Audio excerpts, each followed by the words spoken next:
अब हम करेंगे क्वेश्चन नंबर 8। तो क्वेश्चन नंबर 8 क्या दे रखा है, find the magnitude of two vectors having the same magnitude and such that the angle between them is 60 degree and their scalar product is 1/2। तो यहाँ पे हमें क्या क्या दे रखा है, सॉल्यूशन क्या क्या दे रखा है पहले हम वो लिख लेते हैं।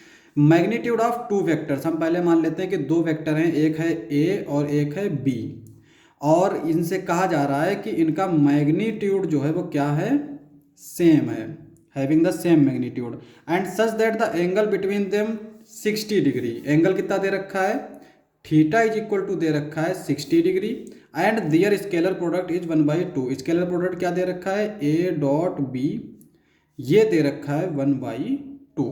तो ये सारी चीजें हमें दे रखी हैं। अब हम करेंगे इसको सॉल्व। तो कैसे सॉल्व करेंगे, देखो हम मान लेते हैं ए वेक्टर और बी वेक्टर ये दोनों इक्वल हैं, तो इसको हम लोग मान लेते हैं ए, सिंपली ए मान लेते हैं। अब ए डॉट बी ये किसके इक्वल होता है, magnitude of A magnitude of B cos theta के। यहाँ पे ए डॉट बी हमें 1/2 दे रखा है और मैग्नीट्यूड ऑफ ए भी हमारा ए दे रखा है, मैग्नीट्यूड ऑफ बी भी हमने ए मान लिया। तो कॉस थीटा, थीटा दे रखा है 60, तो ये हो जाएगा कॉस 60 डिग्री। ठीक है, अब यहाँ पे 1/2 ये हो जाएगा ए स्क्वायर, कॉस 60 क्या होता है 1/2। अब यहाँ पे ये 1/2 से ये 1/2 कैंसिल आउट, तो ये हो जाएगा ए स्क्वायर इज इक्वल टू 1, और ए स्क्वायर इज इक्वल टू 1 का मतलब हुआ ए इज इक्वल टू +-1। अब +-1 में से हम ए की वैल्यू सिर्फ 1 लेंगे।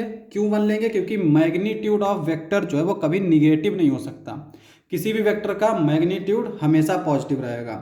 ए जो है वो 1 आया, this implies that magnitude of A which is equal to A which is equal to 1। Magnitude of B जो भी हमारा दे रखा है ए वो भी हमारा क्या होगा 1 होगा। तो इसका मतलब ये हुआ कि ए बी दोनों का मैग्नीट्यूड जो है वो 1 होगा। यही हमें फाइंड करना था। क्वेश्चन समाप्त। नेक्स्ट लेक्चर में करेंगे नेक्स्ट क्वेश्चंस। आज के लिए बस इतना ही।